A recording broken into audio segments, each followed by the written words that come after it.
Hello everybody and welcome to this special Anzac Day 2020 epilogue to Journey of the Otagos. My name's Seán Brosnahan and I'm a curator at Toitū Otago Settlers Museum in Dunedin. Normally I'd deliver a talk on some aspect of Otago's military history as part of our Anzac Day public programs. It's obviously not going to be possible this year, or at least not in our lovely auditorium at Toitū with its nice sound system and lectern. But I thought I could still do something from here in my backyard as an alternative with this jerry-built lectern, my iPad and iPhone, an audience of one, and possible background noises from chainsaws and hedge trimmers and cars. I have to apologise for those. I have no control over that aspect of the production. So here we go. Preparing for Anzac Day in the very strange conditions of this year, with the coronavirus lockdown putting paid to all the traditional public gatherings of 25th of April, at Toitū we thought we'd re-release the 11 episodes of our documentary Journey of the Otagos. And so they've been put up on the Toitū YouTube channel one a day over the last week or so. It's been great to see them watched anew as another way in which we can honour the sacrifice of the generation of Otago men and women who went to war in 1914-18. I was, of course, the presenter of Journey of the Otagos. And it's now 6 years since we made that documentary as part of the museum's contribution to the World War 100 commemorations. It's had a pretty good response over the years, winning the museum an award for Best Museum Project at the museum's Aotearoa Awards in 2015. But more importantly, been watched by thousands of visitors at the museum, as well as online through our YouTube channel. But I also thought I'd just like to share with you a little confession. Well, it's more a regret, I suppose, from the making of the film back in 2014. But to put it in context, Journey of the Otagos was our first effort at Toitū in filmmaking of this sort, and it was a pretty ambitious way to begin. Getting the funding to send a film crew overseas was way beyond normal museum business. And for a long time, it looked like we weren't going to be successful with that. Eventually, in fact, I put a stop to the intensive research that I was undertaking on Otago-related battle sites, the story of the Otago troops and all that, because it just didn't look like we were going to get the money, and we wouldn't be going. We actually had a specific date that we had to make a decision on the project by, beyond which we couldn't have completed the work in time for the exhibition it was going to be a part of. So as that date came nearer, I took my foot off the research accelerator. But then we got the phone call from Wellington advising that the World War 100 Commission had granted us half of the money we'd requested. And on that basis, and committing to finding the rest somehow, our then boss Kirsty Glengarry told us to just go for it. Now that left just 3 weeks to finalise arrangements before we were due to fly out to Gallipoli and get started. You can imagine what a torrid time that was. I was back to research with a vengeance day and night while my colleague Will McKee finalised all the travel arrangements and sorted out the rest of the crew. Because it was so late in the day, all the professional cameramen that had quoted for the job earlier on were by then otherwise engaged. The only remaining option was my 21-year-old son, Joseph, fresh out of Aoraki Polytech's film and television course and a very talented filmmaker, but a bit of an unknown quality when the stakes were this high. But anyway, he was all that we had, so it was Joseph or nothing. And so it was, just 3 weeks later, on a bright and sunny June morning, that I found myself on the beach at Gallipoli with Joseph and ready to get started. Now that first day was quite something. The mere fact of being at Gallipoli was quite overwhelming to me personally just to begin with. Added to which was the uncertainty of whether we could actually manage to do what we were supposed to do there. I mean, I'd never been to Gallipoli before, so the first task was just to find the right spots to tell our stories. Then we had to set ourselves up to capture them filmically in a dramatic sort of way, and with a twist to make the story specifically about the Otago soldiers' experiences.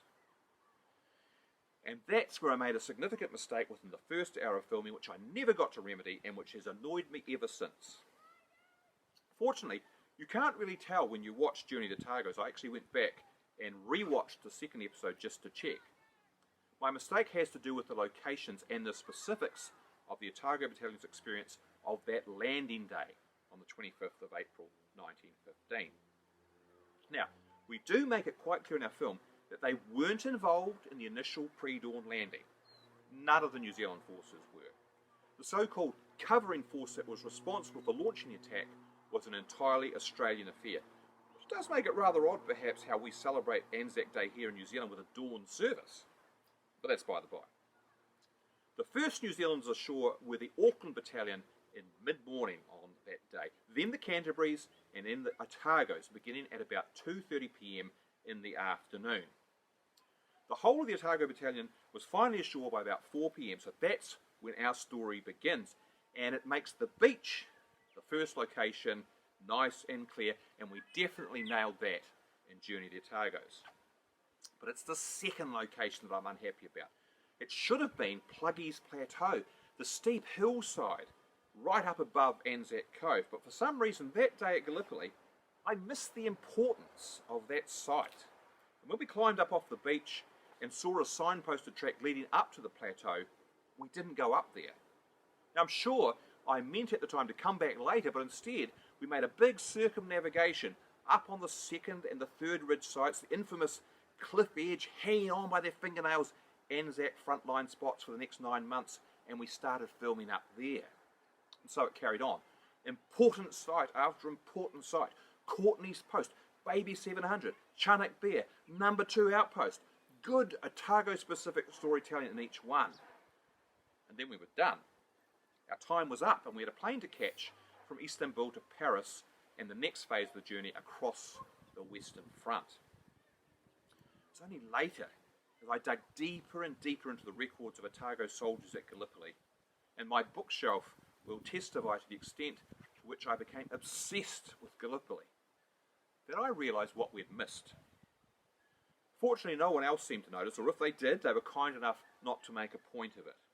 But I was determined personally to go back and walk up that hill to Pluggy's Plateau. And finally, in 2018, I got the chance to do so.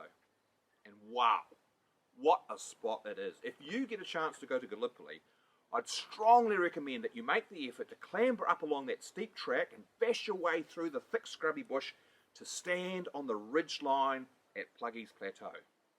It gives you a really visceral sense of what confronted the first Australians ashore in the pre-dawn darkness of the 25th of April. They apparently bounded up there like gazelles, some even scrambling across the razor's edge in the darkness to go further up, something that no one else would be able to replicate in the months that followed. They were fired up, of course, with the thrill of the chase as the small number of Turkish defenders up on Pluggy's Plateau put up a valiant rearguard action before abandoning their positions and dropping back down into Shrapnel Gully and then withdrawing further up the hills above to wait for reinforcements. By the time the Otagos made the same climb later that day, the action had moved way up the hillside to second and third ridge. The Otagos were well removed from the frontline action and the life and death struggle for the heights that was going on hundreds of metres above them, and which would determine the fate of the entire campaign within the next few hours.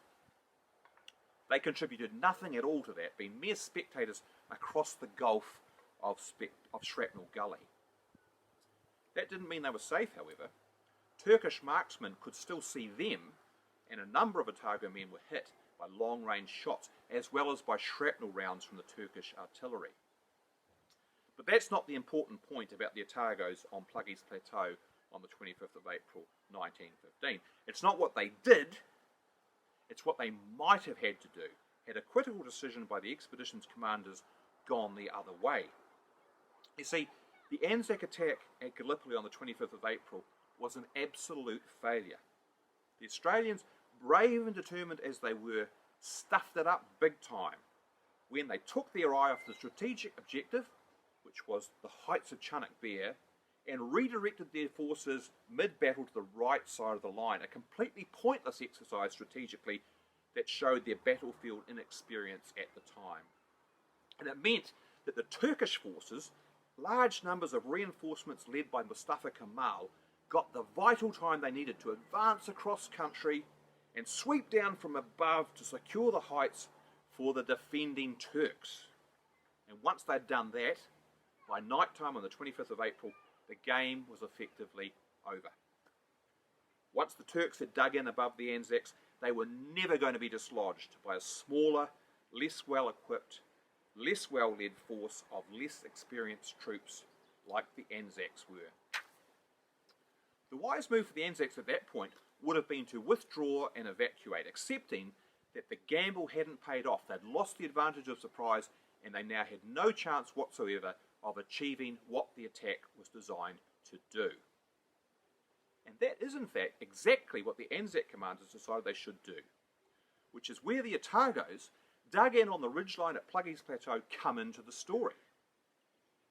Had the Anzacs mounted a nighttime evacuation back down to the beaches in a way, the Pluggy's Plateau positions were the key to the rearguard defence that the Otagos would have had to help provide, which probably would have meant their annihilation, massive casualties being almost certain if they were to ensure that as many of the Anzac forces could escape as possible while they covered their retreat.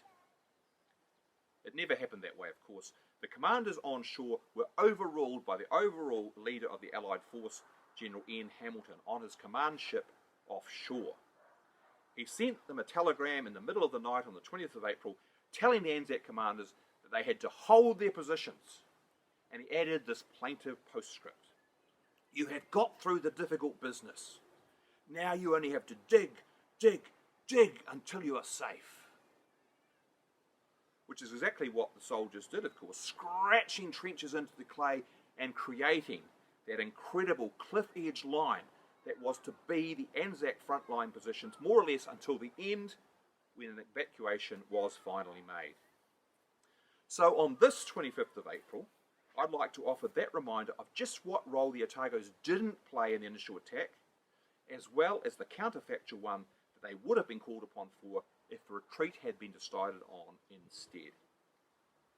Now, how many Anzac lives from the hopelessly extended 9-month campaign that followed might have been spared had that sensible option been adopted? Well, not many Otago ones from among the initial party anyway, probably. They would have been called upon to make the ultimate sacrifice to secure the line of withdrawal regardless. And not that being spared that fate on the 25th of April saved those Otagos either.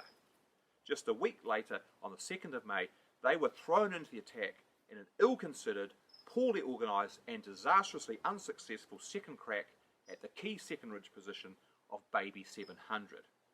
And the original battalion of the Otagos was pretty much wiped out there.